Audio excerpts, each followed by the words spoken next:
नमस्कार साथियों, स्वागत है आपका मध्य प्रदेश करंट अफेयर्स की हमारी कक्षा के इस कार्यक्रम में।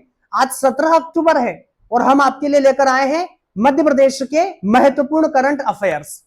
साथियों, पहला प्रश्न है, अक्टूबर 2025 में मध्य प्रदेश के किस शहर में भारत और अमेरिका की वायु सेना युद्ध अभ्यास करेंगी?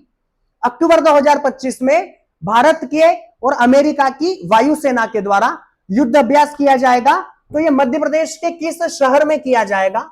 साथियों, ग्वालियर में यह किया जाना है। ग्वालियर के अंदर महाराजपुरा एयरबेस पर इसका आयोजन किया जाना है। तो आंसर हमारा ग्वालियर है। यहीं से एक प्रश्न और निकल कर आता है, हाल ही में MiG-21 भारत की सेना से रिटायर हुआ है। MiG-21 के द्वारा भी ग्वालियर के ही अंदर 2004 में अमेरिका के साथ भारत की सेना ने युद्ध अभ्यास किया था। तो यहां से एक इतिहास और जुड़ा है हमारा MiG-21 का। ग्वालियर में ही 2004 में भारत और अमेरिका की सेना के द्वारा युद्ध अभ्यास किया गया था। दूसरा प्रश्न है, मध्य प्रदेश के किस शहर में राजा भोज संग्रहालय बनाया जा रहा है? साथियों, मध्य प्रदेश में राजा भोज संग्रहालय का निर्माण किया जाएगा और यह संग्रहालय भोपाल में बनाया जाएगा।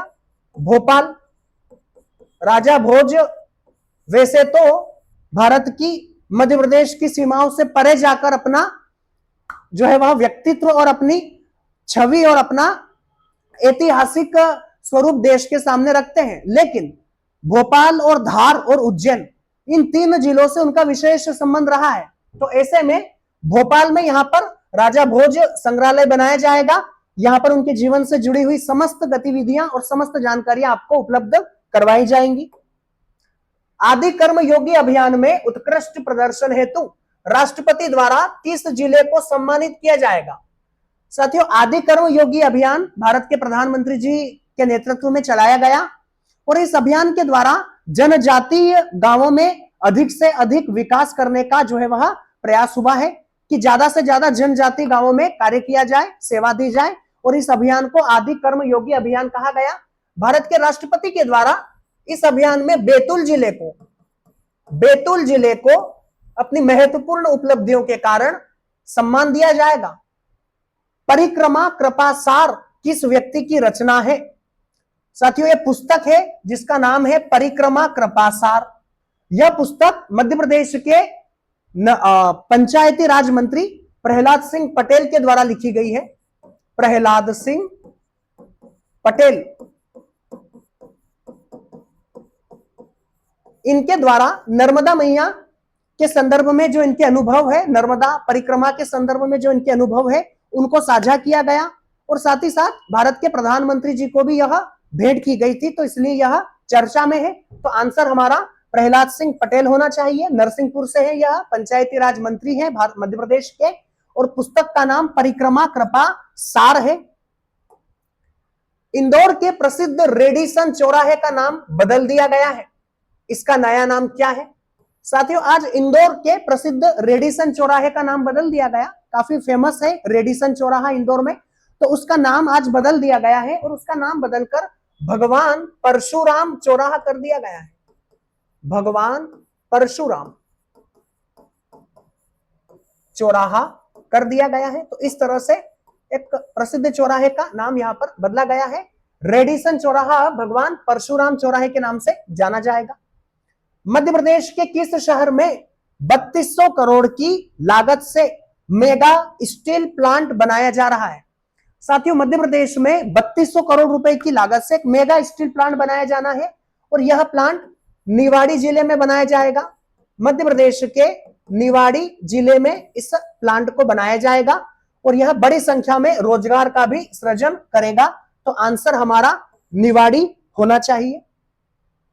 मध्य प्रदेश में जी हब शहरों के निर्माण हेतु संचालन समिति के अध्यक्ष कौन है? साथियों, मध्य प्रदेश की सरकार जी हब शहरों का निर्माण कर रही है। अब ये जी हब शहर क्या है? जी हब शहर किसे कहा जाएगा? साथियों, 13 शहरों का इसमें चयन किया गया है। 13 शहर होंगे जिन्हें जी हब शहर कहा जाएगा, यानी कि इनके ऊपर आर्थिक विकास जो है वह तेज गति से यहां किया जाएगा। और इंदौर और भोपाल, इंदौर और भोपाल दो सेक्टर का चयन किया गया है और इन सेक्टर में 13 जिलों को बांटा गया है। इन 13 जिलों को जी हब शहर के रूप में विकसित किया जाएगा, ग्रेटर शहर के रूप में विकसित किया जाएगा। और इस विकसित करने के लिए, इसके रख रखाव के लिए, नियंत्रण के लिए जो संचालन समिति बनाई गई है, उस संचालन समिति के अध्यक्ष अनुराग जैन को बनाया गया है। अनुराग जैन इस समिति के अध्यक्ष हैं, संचालन समिति के। तो दो प्रश्न निकलते हैं। जी हब शहर का जो गठन होगा वो 13 शहरों का होगा और साथ ही साथ यह इन पर आर्थिक रूप से अधिक फोकस किया जाएगा और इसके लिए संचालन समिति अनुराग जैन जो है वह इसके अध्यक्ष है। सरदार पटेल कोचिंग अध्ययन छात्रवृत्ति योजना के तहत विद्यार्थियों को कितना आवास किराया उपलब्ध करवाया जाएगा? साथियों, शिवराज सिंह जी की चौहान सरकार के द्वारा मध्य प्रदेश में सरदार पटेल कोचिंग अध्ययन छात्रवृत्ति योजना 2021 चलाई गई थी।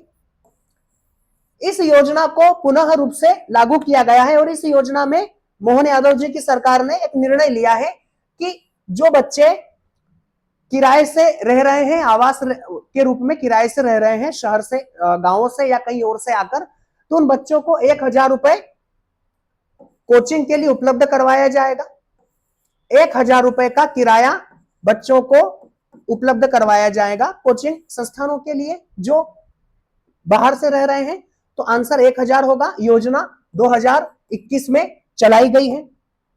दीपावली के अवसर पर सुरेती लोक चित्र मध्य प्रदेश में किस अंचल में मनाया जाता है? साथियों, दीपावली के अवसर पर, चूंकि दीपावली का त्योहार आ रहा है, तो हमने यह प्रश्न संस्कृति से भी आपके लिए निकाला है। दीपावली के अवसर पर सुरेती लोक चित्र किस अंचल में मनाया जाता है? साथियों, यह बुंदेलखंड में मनाया जाता है, बुंदेलखंड में, और विशेष रूप से सागर के अंदर यह प्रसिद्ध है, सागर में यह प्रसिद्ध है। इस सुरेती चित्र के माध्यम से मां लक्ष्मी को प्रसन्न किया जाता है। ऐसा बताया जाता है कि सुरेती चित्र को देखकर मां लक्ष्मी जो है वह प्रसन्न होती है। तो इसलिए सुरेती चित्र हम आपके लिए लेकर आए हैं। बुंदेलखंड। मध्य प्रदेश पर्यटन बोर्ड के वर्तमान में अध्यक्ष कौन है? साथियों, मध्य प्रदेश में वर्तमान में पर्यटन को बढ़ावा देने का कार्य किया जा रहा है, बड़ी योजनाएं चलाई जा रही है, पर्यटन हब भी बनाए जा रहे हैं। तो ऐसे में मध्य प्रदेश पर्यटन बोर्ड के वर्तमान में जो अध्यक्ष है वह धर्मेंद्र सिंह लोधी है। धर्मेंद्र सिंह लोधी यह मध्य प्रदेश पर्यटन बोर्ड के वर्तमान में अध्यक्ष है। मध्य प्रदेश पर्यटन बोर्ड का गठन 2017 में किया गया था। वर्तमान में इसके अध्यक्ष धर्मेंद्र सिंह लोधी हैं। मध्य प्रदेश वक्फ बोर्ड के अध्यक्ष कौन है?